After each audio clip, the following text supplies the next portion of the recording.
You have to be good at time management. You have to be good at attention to detail. You have to be good at speaking to people. You have to be able to communicate efficiently and effectively and be able to, document and be able to set expectations correctly and in the right way. And one thing that I just excelled at in terms of being a TC, and this is what I told you about, is the whole aspect of walking through the documents, right? Making people understand such difficult type of transactions and difficult types of, realms within the real estate industry.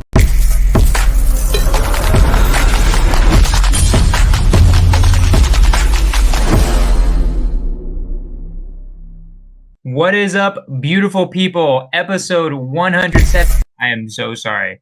That is what happens when we are at my mom's place and I do not have nearly as much control over the technology. I'm sorry about that, guys. Sorry for the false start there. I appreciate you because you're a friend of mine, so you're just going to be like laughing along the way.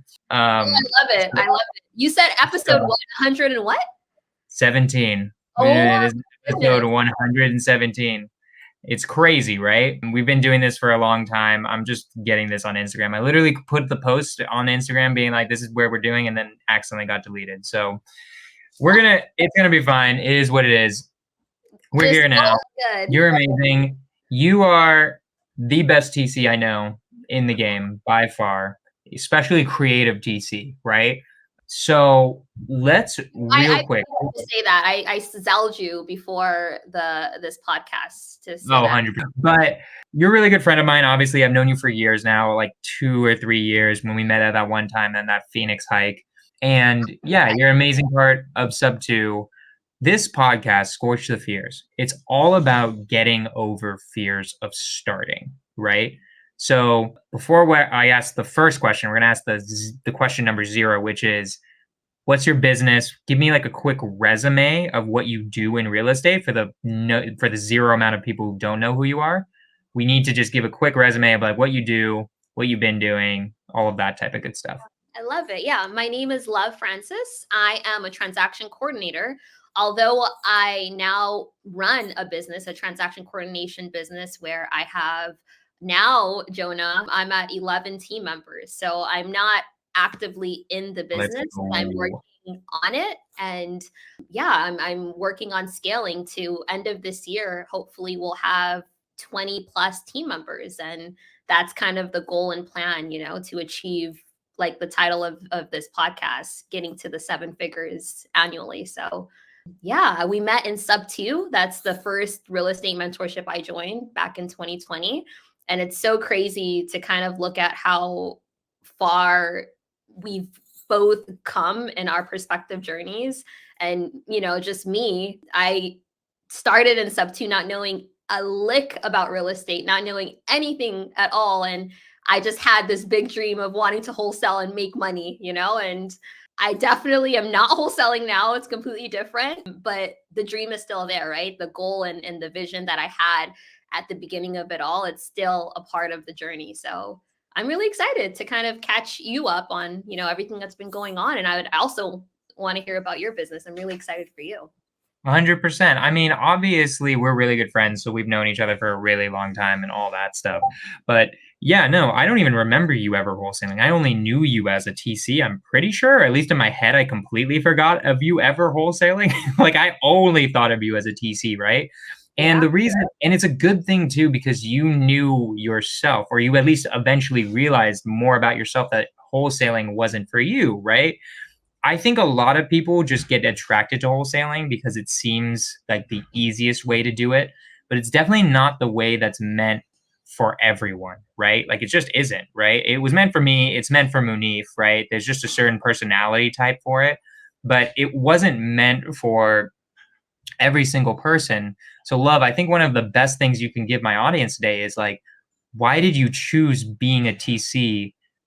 And what makes a really good transaction coordinator, right? Like, why should someone choose starting a transaction coordination business versus wholesaling? And like, what type of person will be successful at being a transaction coordinator? So I think for me And with real quick, because I realized we never said it, what is a transaction coordinator?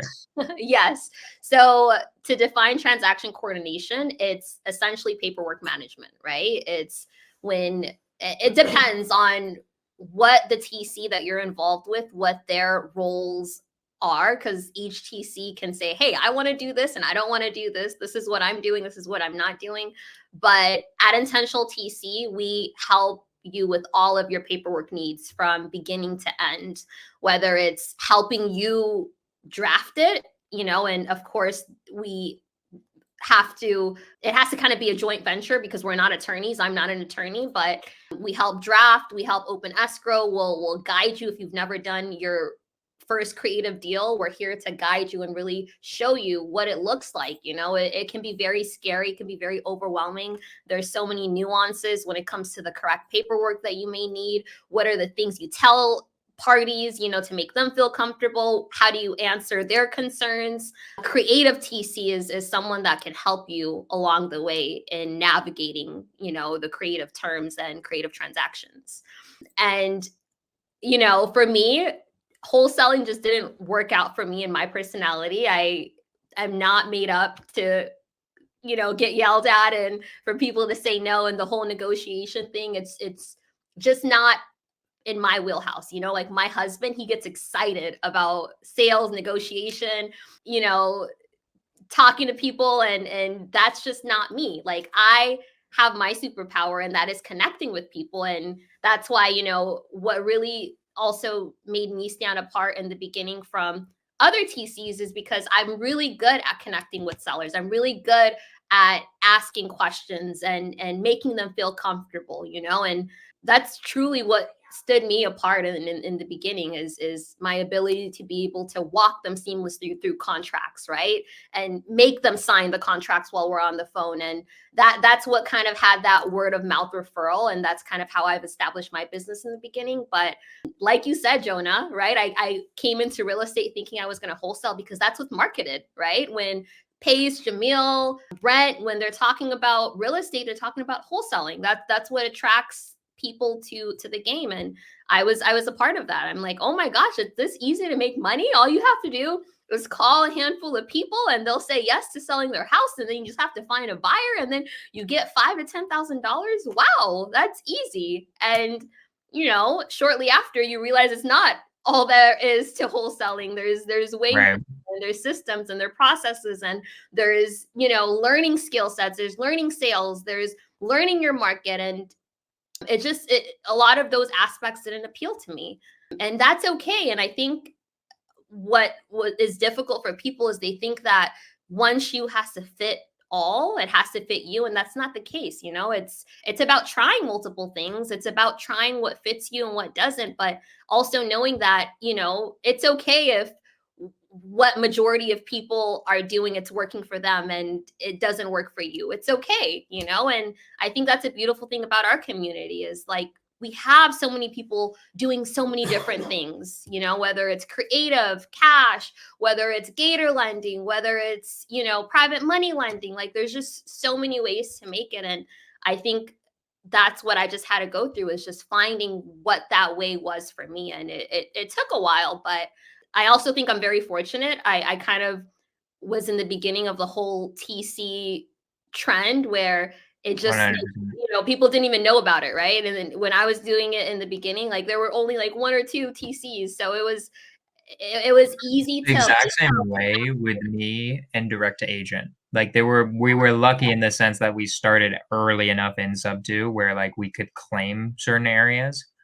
Love, real quick, I Is want to know. Question, is that all you're doing right now? Is this still direct to agent, or are you doing direct to seller or anything different right Maybe now? I also JB with wholesalers, but it's just direct to agent. I haven't done it. I haven't done direct to seller in 2.5 years, 2 or 3 years, to be honest. That's a beautiful thing, Jonah, right? It's like you Right? figured out what works and you're like, let me double down on this. Like I don't need to be distracted with anything else. Let me double down on this. And it's truly benefited you in so many ways. And I think it's so cool. Like I love it.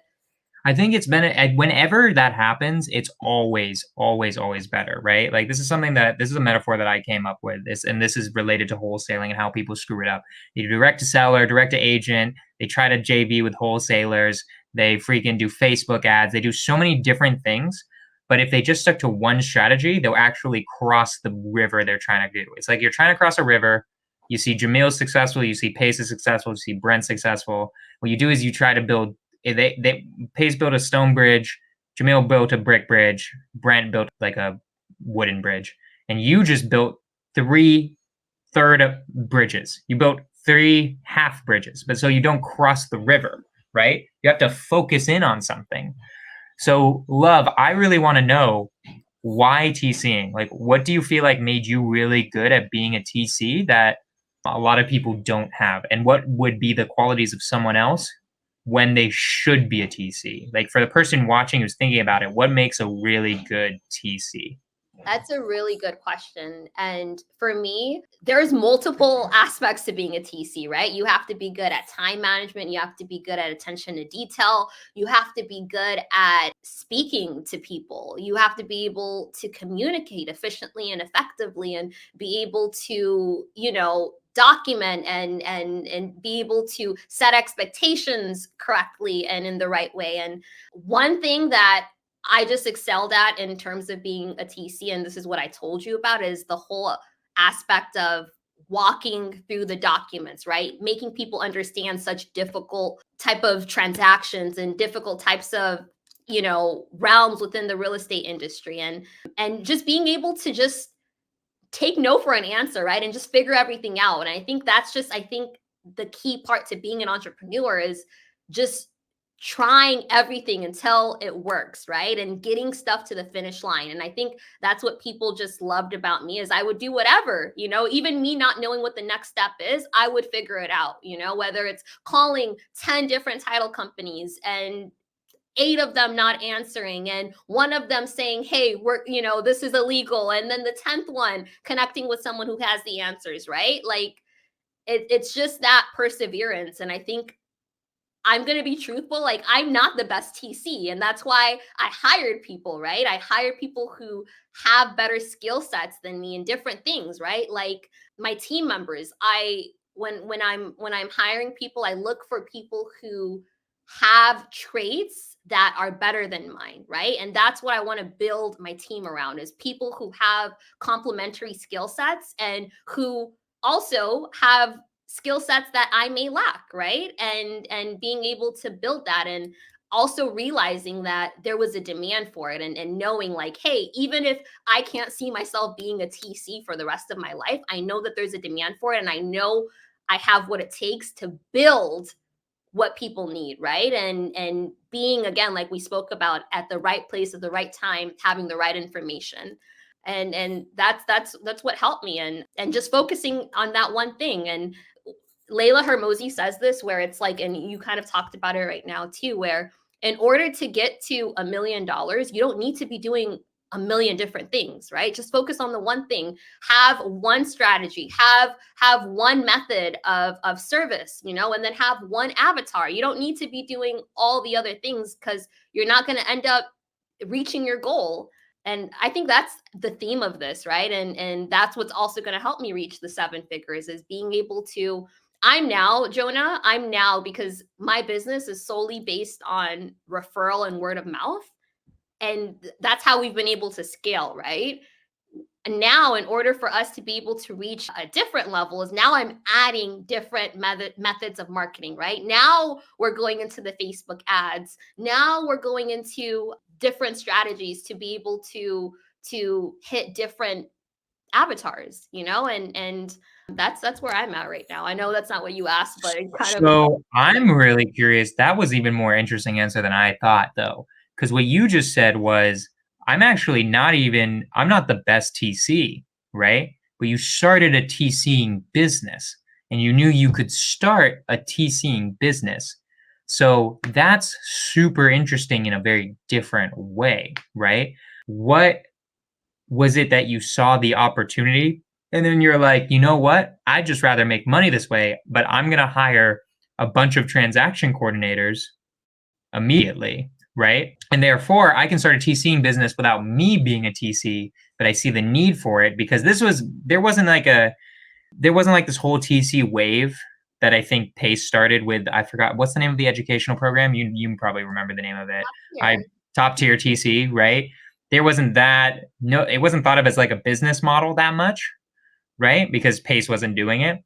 So I guess my question is then, So I will why I'll TCing? so I was doing TC even when I realized that I was burnt out and that I Hmm. didn't have a drive for it anymore, right? Like I was still doing it because I'm like, I'll do what it requires to learn this. Like I'll do what it requires to get these transactions to the finish line. I'll do what it requires to learn this so I can be better at it because even though it at a point I was burnt out. I kind of didn't have the passion for it anymore. I still saw the demand, right? And I was willing to put those feelings aside to then be like, okay, I know something is going to come out of this, and it's all based on the demand. It's all based on seeing how many people needed this service and knowing that there weren't enough people to be able to provide this service, right?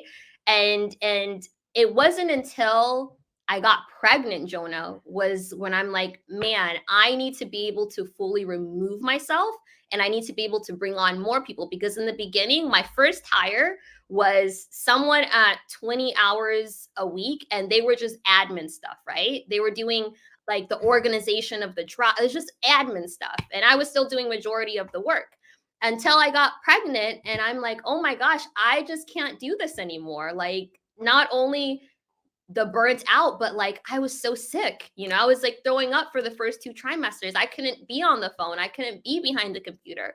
And I had to really learn to delegate and being okay with things not being done maybe the way I would do it, but knowing that it's going to get done and it's going to get done at a higher capacity than I can at where I was at that moment, right?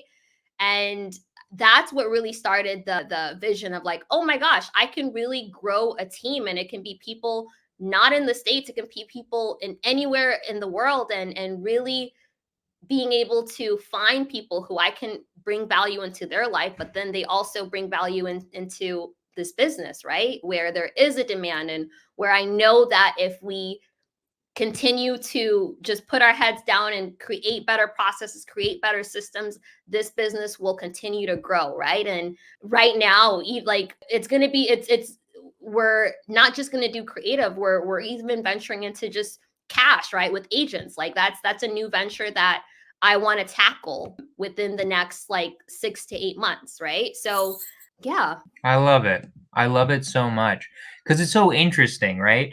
How do you keep pushing yourself when you're burnt out? Because that I think is very hard. I like love. I think you're an amazing TC. You're the best creative TC by far, right? In my opinion. I don't know. I've dealt with some and they have no idea what the hell they're doing. But it's interesting the way you're describing it, where it's like actually, because do you feel like you're more of an integrator or more of a visionary? I'm definitely a visionary, I but had a feeling, and usually TCs are integrators. yeah, So I'm also an integrator. I have very strong integrator skill sets as well. everybody has a little bit of it, but I feel like you are also more visionary. I sense it too, right? I'm pretty good at reading people now, but I would say the most interesting part is because a visionary will get burnt out by straight up doing the TC work, right? That's a lot of operations, a lot of COO type of stuff. How did you push yourself through that? And how did you expand it? Like, did you just hire a bunch of integrators around you? Like, how did you know what's interesting too is how did you know how to scale the TC business? But really, let's start with the original question. Like, when you were in that point where you're like, I'm burnt out right now. I am not happy with this. How do you push yourself through it? What kept you going? Was it like how do you do that? Because I Yeah, feel like a lot of people are in this audience right now and they have no idea how to keep pushing yourself through it, even if you're in like the thick of it.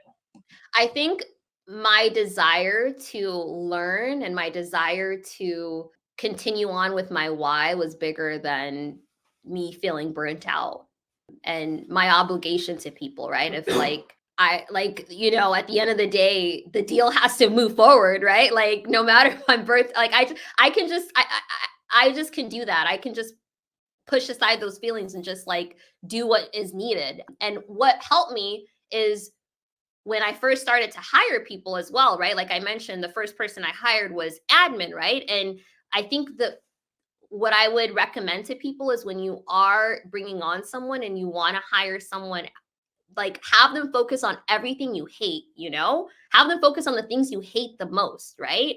And with TC, yes, it's a lot of operations, but a lot of it is also speaking on the phone, setting expectations, I just lean towards that. I would, instead of the whole email, text message, I would have an admin do that, but the phone calls, the bigger conversations, the I need answers, that I need to set expectations, that I need to be able to move this deal to the next level. And all it takes is phone calls and connecting with people. Those things actually fuel me, that brings me joy and I'm able to do that.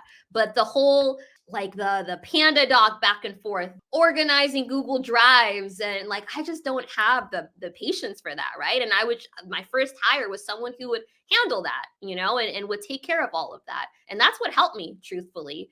I was able to bring on something when I was reaching that burnt out phase. And they were able to then take a few things off of my shoulders that I completely hated, that I just couldn't do.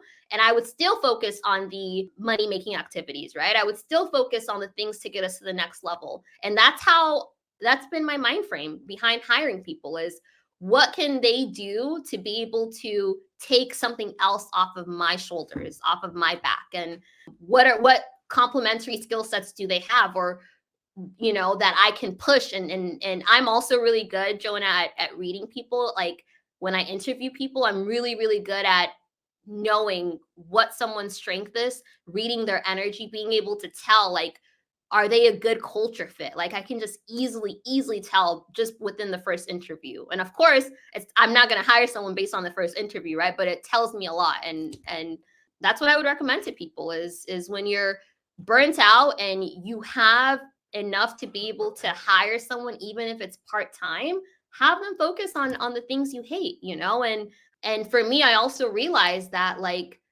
I'm in this long term, right? Like even now, I'm not doing the TC stuff, but I'm very much involved in the day-to-day, right? And the daily meetings and the holding people accountable and the operations. Like that's why I still consider myself an integrator, is because I'm heavy on the operations. Like I'm an operator. That's my that's what I want to get really, really great at, is being even a better operator. And it's just it's changed, right? The focus and what I'm doing now has changed. But yeah, I'm still even more involved now than in the beginning, because we're doing more volume now, right? Things are more I love that. required. We're expanding, we're offering more services, so yeah. Yeah, 100%. I love the fact you guys are offering the negotiating of arrears. I'm so happy you guys are doing that. If you guys weren't doing that, I feel like it'd just be so annoying. I hate doing that. I just want to keep moving on to the next seller, right? Or the next agent. Yeah. So let's go. Negotiation, guys. So when you're calling the lender, you're not really negotiating the arrears. You're calling the loss mitigation to find out the different strategies they have for that loan, right? They can do a loan modification, they can do a partial claim, they can defer the arrears. So there's multiple solutions that lenders have for each borrower, and you just have to call and position yourself in a place of authority and see what those services are.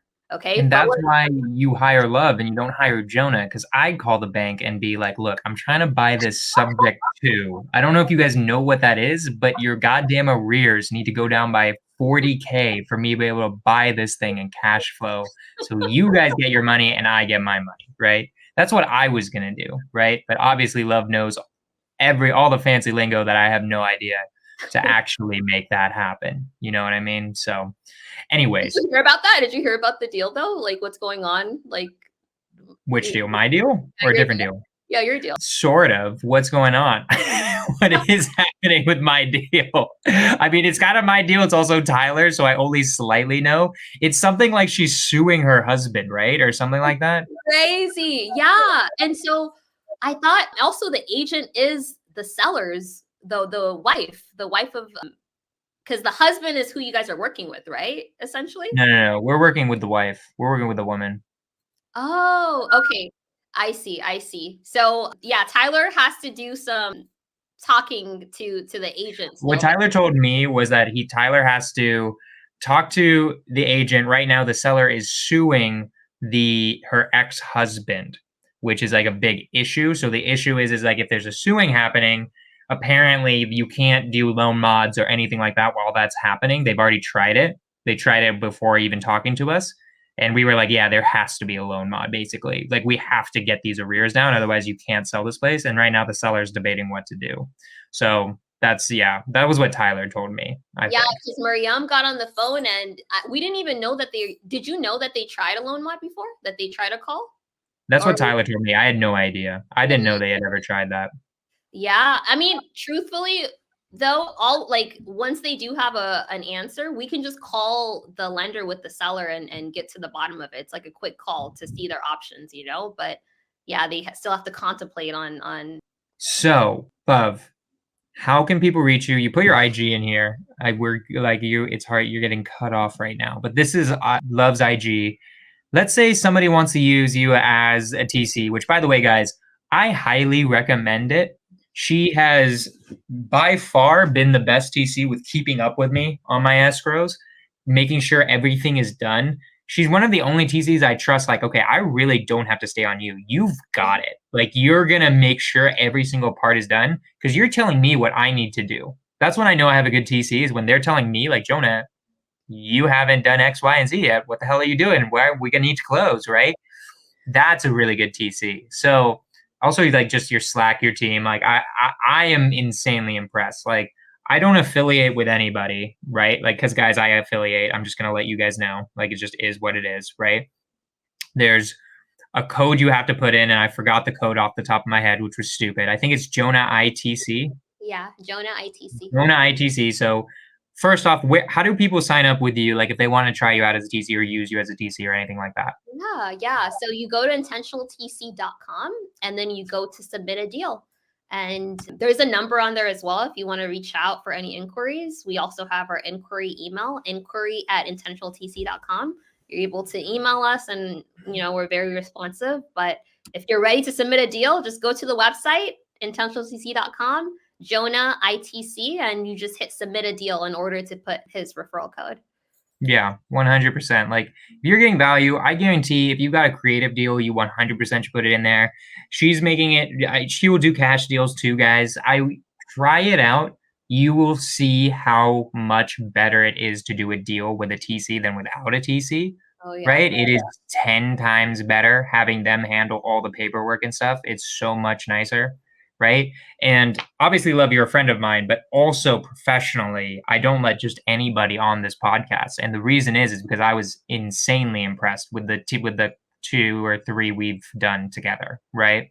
So, yeah, you're just saying it's pretty awesome. You're our only affiliate, right? That's how special you are to us. Oh, am I? You are your only one. Holy Jesus. I didn't know that. Well, I better do a good job then. Oh, that's putting the pressure on me, Love. You didn't give a single one to anybody else.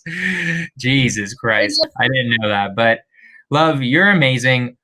So also, like, even if they don't want to do it, where should they reach out to you if they just have questions or want to connect? Is it Instagram, Love the Investor? Yeah, Love the Investor. Hit me up, okay? I'll respond to you.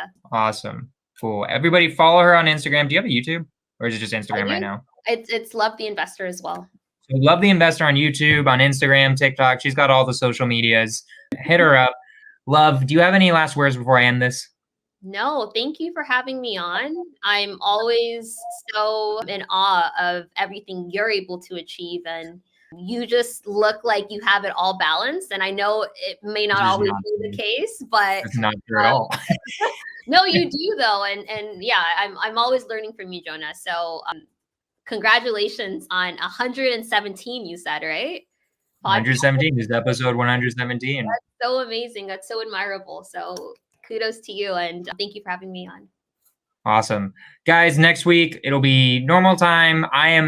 We are always going to be at 5 p.m. PST now. I don't care who it is. They're just not coming on the podcast anymore if they're not coming on at 5 p.m. PST. I've been sacrificing that, and I'm like, you know what? No, you can come on if you can make this one time, right? Like I'm getting more selective with it as I grow in social media and stuff like that. So guys, it'll always be 5 p.m. PST. Actually, next week, I'm not 100% sure if there's going to be an episode because I have a wedding. I just realized. I'm going to say next week it's not going to be. Next week, we're actually probably not going to have an episode, but the week after, we're definitely going to have an episode. I appreciate you. PST, okay? 5 p.m. PST. So I appreciate everyone for coming on. All the questions that were in here, I didn't have time for the question section of the show I've been doing, but reach out to Love. Should be happy to answer your guys' questions. That's it. That's Skorch the Fears, episode 117. Love Francis. Let's freaking go.